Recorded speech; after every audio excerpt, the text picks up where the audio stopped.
नमस्कार, मैं हूं पवन त्यागी। 15 अगस्त को लाल किले की प्राचीर से देश के प्रधानमंत्री नरेंद्र मोदी ने पूरे देश को संबोधित करते हुए यह संदेश दिया था कि भ्रष्टाचारियों पर नकेल कसी जाएगी। और अब यह कार्रवाई ईडी ने शुरू कर दी है। ताबड़तोड़ छापेमारी पूरे देश में हो रही है। झारखंड का शराब घोटाला हो, चाहे पश्चिम बंगाल का शिक्षक भर्ती घोटाला, ईडी ने अब एक्शन मोड में कार्रवाई शुरू कर दी है। झारखंड के अंदर जहां शराब घोटाले में ताबड़तोड़ छापेमारी हुई, वहां आपको बता दें कि वहां के जो मुख्यमंत्री हैं उनके खास लोगों पर जो छापेमारी हुई है, उस छापेमारी में 33 ठिकानों पर छापेमारी हुई, जिसमें झारखंड के 7 जिले और पश्चिम बंगाल के 2 जिलों में ये छापेमारी हुई है। और इस पर आपको ध्यान होगा कि झारखंड के अंदर सरकार और अधिकारियों की मिलीभगत से नकली शराब को ठेकों के जरिए बेचा गया, उसकी लेबलिंग की गई, उस पर फर्जी स्टिकर लगाए गए और वो सब हुआ। तो इसमें ईडी ने अभी तक राज्य के जो वित्त मंत्री हैं रामेश्वर उरांव, उनका बेटा है रोहित, उस रोहित के ठिकानों पर बाकायदा छापेमारी की और 30 लाख रुपए का कैश बरामद हुआ है। ईडी के सूत्रों का कहना है कि ये उसी शराब घोटाले से जुड़ी हुई छापेमारी थी। हमको कुछ डिजिटल एविडेंस मिले हैं और ये जो कैश मिला है इसके बारे में कोई जवाब नहीं दे पाए, तो ये समझा जा रहा है कि ये उसी शराब घोटाले का कैश है। इसी तरह पश्चिम बंगाल में आपको याद होगा शिक्षक भर्ती घोटाला था, उसमें ममता बनर्जी के भतीजे अभिषेक बनर्जी पर ये ठिकानों पर छापेमारी हुई है और इसमें भी जमीनों के कागजात मिले हैं और अभिषेक बनर्जी के ठिकानों से भी इलेक्ट्रॉनिक एविडेंस ईडी को मिला है, ऐसा सूत्रों के हवाले से बताया जा रहा है। और अब इस मामले में अभिषेक बनर्जी के खास को कुछ दिनों पहले ईडी ने गिरफ्तार किया था। तो सुजाय कृष्ण भद्र ये बताए जा रहे हैं कि अभिषेक बनर्जी के बिल्कुल खास हैं और इन्होंने जो शिक्षक भर्ती घोटाला है उसमें लोगों से पैसे इकट्ठे किए, लिस्ट बनाई, फिर वो अभिषेक बनर्जी तक लिस्ट गई और पैसा भी अभिषेक बनर्जी तक पहुंचाया है। जहां कहा गया वहां इन्होंने पहुंचाया। तो इन्होंने जो जानकारी ईडी को दी उसी के आधार पर यह छापेमारी हुई है। तो एक साथ पश्चिम बंगाल और झारखंड के भ्रष्टाचार पर प्रहार ये ईडी का हुआ है। और आपको याद होगा कि ये ममता बनर्जी हो चाहे कांग्रेस, सभी विपक्षी पार्टियां, चाहे उसमें आम आदमी पार्टी हो, ईडी के जो डायरेक्टर हैं संजय मिश्रा, उनको लेकर के सुप्रीम कोर्ट तक में चले गए कि भैया इस संजय मिश्रा को किसी तरह हटाओ। इनकी कोशिश थी कि कोई भी अधिकारी आएगा फिर उसको बाद में देखेंगे, लेकिन ये अधिकारी तो छोड़ ही नहीं रहा है। इस पर खबर ये आ रही है कि मोदी सरकार अब उनके लिए एक नया पोस्ट जनरेट कर रही है, चीफ इन्वेस्टिगेशन ऑफिसर, और अब उनको रिपोर्ट ईडी का डायरेक्टर और सीबीआई का डायरेक्टर, दोनों डायरेक्टर करेंगे, यानी दोनों डायरेक्टरों के ऊपर अब ये संजय मिश्रा होंगे। तो अब निश्चित जान लीजिए कि इनकी जान तो छूटनी नहीं है। अब इस छापेमारी पे इन विपक्षी पार्टियों के पास, भ्रष्टाचारियों के पास कोई जवाब नहीं है। नपी तुली एक लाइन बोलते हैं, बदले की भावना से हम पर कार्रवाई की जा रही है। सवाल ये उठता है, मान लीजिए अगर मोदी जी बदले की भावना से आपके ऊपर ये कार्रवाई कर रहे हैं, तो आपके ठिकानों से जो जमीनों के खरीद के कागज मिल रहे हैं, करोड़ों रुपए की आपने जमीन खरीदी, 30 लाख रुपए का कैश झारखंड में मिला है। इसी तरह अभी तक आपको बता दें, जो ममता बनर्जी के भतीजे हैं, इनके मित्र मंडली से 126 करोड़ रुपए जब्त किए हैं। 126 करोड़, सोचिए, मेरे घर में कोई छापा मार दे, आपके में से किसी के घर पे कोई आ जाए, तो क्या वहां 5-7 करोड़ भी रुपए मिलेंगे ऐसे जिसका आप हिसाब ना दे पाए कि भाई कहां से आया है? आपकी जमा पूंजी होगी तो आप बताएंगे कि ये मेरा व्यापार था, ये मेरी दुकान थी, ये मेरी खेती है, ये मैंने नौकरी से बचाया है और ये मेरा पैसा है, ये रही बैंक की डिटेल। जो भी आपके घर में गहने होंगे आप बताएंगे, कब खरीदा याद होगा, रसीद भी नहीं होगी तो कितने गहने होंगे। लेकिन सोचिए 126 करोड़ रुपए जिनके जब्त हुए हों, वो शांत बैठ जाएंगे क्या? ईडी ले जाए, क्यों ले जाएगी? क्योंकि आप हिसाब नहीं दे पा रहे हैं। और इसीलिए भर्ती घोटाले में आपको बता दें ईडी ने कार्रवाई की है। तो एक तरफ जहां झारखंड में शराब घोटाले में ईडी कार्रवाई कर रही है, 2021 में अप्रैल में ECIR दर्ज हुई थी, जैसे FIR होती है यहाँ जो ईडी है वो ECIR दर्ज करती है, जिसमें इकोनॉमिक्स मतलब सोच लीजिए इकोनॉमी से जुड़े हुए जो मैटर होते हैं, ये सब जो मामले भ्रष्टाचार के होते हैं उस पर होता है। और इसमें अभी तक आपको बताएं जो कारोबारी है योगेंद्र तिवारी, ईडी ने उससे पूछताछ की थी। 19 जिलों में इनको ठेका मिला था और इनको जामताड़ा से करोड़ों रुपए का एक ही बैंक से वो ड्राफ्ट बनाया गया था। इसके बाद शक हुआ कि एक ही बैंक से इतने पैसे कैसे आ रहे हैं, तो पता लग रहा है कि वहां इन्होंने ठेके दिए होलसेल का। और जैसा दिल्ली में आपने देखा कि होलसेल की कमीशन बढ़ाने के कारण से सरकार जो आम आदमी पार्टी है उसके ऊपर आरोप है कि उन्होंने करोड़ों रुपए ले लिए, ठीक इसी तरह का कुछ केस यहाँ तो नकली शराब बेचने का खुलासा हुआ, जिसमें फर्जी होलोग्राम बनाए गए, लेबल लगाया गया और वो शराब बेची गई। देवघर के कांग्रेस के नेता मुन्नम संजय, इनका नाम आ रहा है और इनके घर से ईडी को करोड़ों रुपए के फर्जी कागजात मिले हैं। यानी इस तरह के कागजात मिले हैं जिनका ये हिसाब नहीं दे पाए। इनके पास जमीनों की रजिस्ट्रियों के पेपर मिले हैं, ईडी का कहना यह है। इसके अलावा आप जान ही रहे हैं कि पश्चिम बंगाल में कड़ी कार्रवाई ईडी की चल रही है शिक्षक भर्ती घोटाले को लेकर।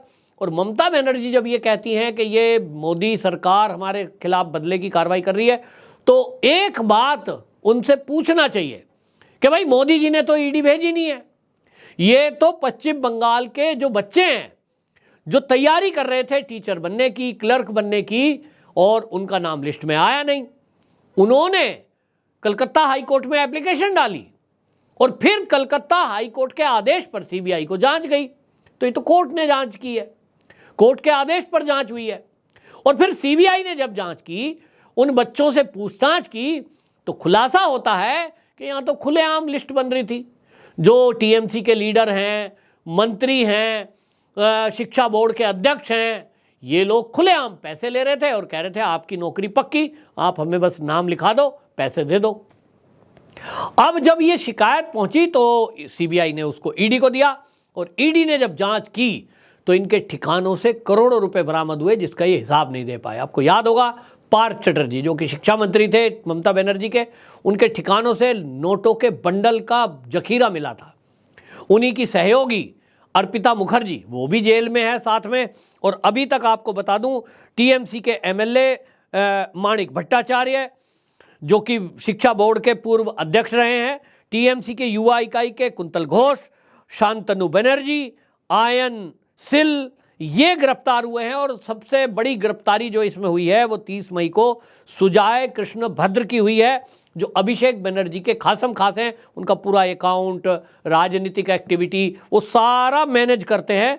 अब इन्होंने ही जब ये गिरफ्तार हुए तो ईडी को बता दिया कि भाई मेरे पास जो आपको पैसे मिले हैं ये भर्ती घोटाले के ही हैं, उसमें से मुझे तो कुछ हिस्सा मिला है, बाकी तो नेताजी के पास गए हैं, यानी अभिषेक बनर्जी। अब वो पैसे कहाँ गए उसकी खोज की जाएगी। हालांकि अभिषेक बनर्जी को भी ईडी पूछताछ के लिए बुला चुकी है और इस केस में वो सुप्रीम कोर्ट पहुंचे थे कि हमारे को पूछताछ से छूट दी जाए, गिरफ्तारी ना की जाए। तो इस पे ईडी ने कह दिया था ठीक है भाई, आपको जो काम आप बता रहे हो 31 जुलाई तक हम छूट दे देते हैं, लेकिन उसके बाद तो आपको आना ही पड़ेगा, है ना। तो वो बचपन में हम एक खेल खेला करते थे, पोसम पा भाई पोसम पा, है डा किए ने का किया, अब तो जेल में जाना ही पड़ेगा, इस तरह का एक खेल खेलते थे। तो भाई ईडी कह रही है अब कि अब तो जेल में जाना ही पड़ेगा, बहुत खेल हो गया दीदी, आपने बहुत खेला किया, अब खेला करेगी ईडी। तो ईडी खेला कर रही है, आप ही तो बोलती हो खेला हो बे, तो खेला हो बे। अब खेला करोगे तो खेला का रेला तो होगा, अब रेला होगा, रेलम पेला होगा, तो ईडी को जवाब देना पड़ेगा। अगर आप ये कहें कि मोदी जी बदले की भावना से कार्रवाई कर रहे हैं, तो आप ये जवाब दे दीजिए कि वो जो भर्ती घोटाला हुआ है, आप कह दीजिए भर्ती में कोई घोटाला हुआ ही नहीं है, क्यों मंत्री को आपने जो जेल में गए हैं तब क्यों हटा दिया था। सार्वजनिक है भाई, पश्चिम बंगाल का बच्चा बच्चा जानता है कि जिन्होंने सालों साल कोचिंग लेकर, कर्जा ले लेकर टेस्ट की तैयारी करी थी कि हम टीचर बन जाएं, उनके तो सपने दीदी आपने तोड़ दिए, गरीबों पर प्रहार किया है और इसलिए गरीबों की हाय लगी है, गरीबों की बद्दुआ लगी है, तो फिर उसका इफेक्ट तो आएगा। अभी सत्ता में है, आपके पास बहुमत है, लेकिन जनता जो है पश्चिम बंगाल की, वो तो प्रार्थना कर रही है भगवान से, देवी माँ से, कि ये सरकार जल्दी से जाए और कोई ऐसी सरकार आए जो ईमानदारी से भर्ती कर सके।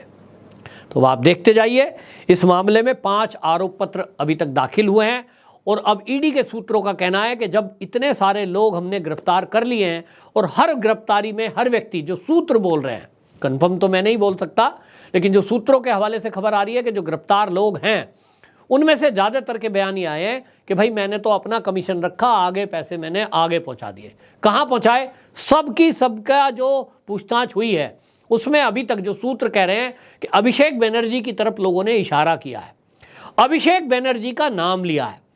अब उसमें कितने लोगों ने नाम लिया है, क्या सबूत उन्होंने ईडी को दिए हैं, ये ईडी जानती है। और अब इस मामले में ये कहा जा रहा है कि अभिषेक बनर्जी को जो पहली पूछताछ हुई थी उसको टैली किया है ईडी ने, तो वो भी मेल नहीं खा रहा है, यानी जो पैसे कहाँ से आए ये जवाब ठीक से नहीं दे पाए। तो अब निश्चित जानिए कि जब ये छापेमारी हो चुकी है, अब सबूत डिजिटल ईडी को मिल चुके हैं, तो इसमें अभिषेक बनर्जी की अगली गिरफ्तारी होगी।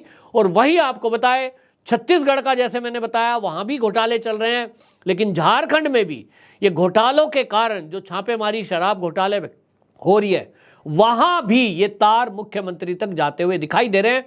उन पर भी अब फैसला कोर्ट को लेना है, हालांकि वहाँ विधानसभा अध्यक्ष को भी फैसला लेना है। उनकी भी मान्यता हेमंत सोरेन की वहाँ जा सकती है, ये पहले भी खबरें आई थी, लेकिन अब जिस तरह से ईडी का एक्शन एक एक्शन मोड में हुआ है, तो उसके कारण आप जान लीजिए कि ये नंबर हेमंत सोरेन तक भी आ सकता है।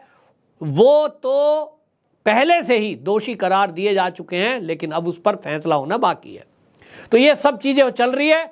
कुल मिलाकर ये दिखाई दे रहा है कि ईडी में जो ये संजय मिश्रा हैं, इनका कितना महत्वपूर्ण रोल है और किस लिए जरूरी है, क्योंकि बड़े बड़े नाम, बड़े बड़े चेहरे वो भ्रष्टाचार करके देश की जनता की गाड़ी कमाई लूट करके बैठे हैं। तो मोदी जी ने तो बोल ही दिया है, जिन्होंने लूटा है लौटाना पड़ेगा, वो लौटाना पड़ रहा है और इसलिए विपक्ष बौखलाया हुआ है। आपकी इस बारे में क्या राय है? ये जो कार्रवाई हो रही है, आप इसको कैसे देखते हैं? इस कार्रवाई को तेजी से लाना चाहिए और इस पर न्यायपालिका को तत्काल, इनके लिए तो मैं कह रहा हूं फास्ट ट्रैक कोर्ट में फैसले हों, इनको तत्काल या तो बरी कर दीजिए, अगर ये कोई गलती नहीं है इनकी, निर्दोष हैं तो छोड़िए, और अगर दोषी हैं तो तत्काल जेल में डालिए। इनका फ्री रहना, आज़ाद रहना ये देश के लिए खतरनाक है, क्योंकि ये भ्रष्टाचारी हैं तो भ्रष्टाचार करेंगे। अगर ये भ्रष्टाचारी नहीं है, मैं दोनों बातें बोलता हूं, अगर ये निर्दोष हैं, पश्चिम बंगाल की ममता बनर्जी कह रही हैं कि बदले की भावना है, अभिषेक बनर्जी निर्दोष है, तो फिर ये बात को खत्म करें, छोड़ दो उसको और कोर्ट फैसला करे कि ये निर्दोष है, हमने जांच की, कोई सबूत नहीं है, हेमंत सोरेन निर्दोष है, छोड़ दीजिए। भूपेश बघेल की सरकार में जो भ्रष्टाचार चल रहे हैं, तो फैसले तुरंत होने चाहिए ताकि जनता को पता चले इन नेताओं की सच्चाई। आपकी क्या राय है? कमेंट बॉक्स में जरूर लिखें। वंदे मातरम।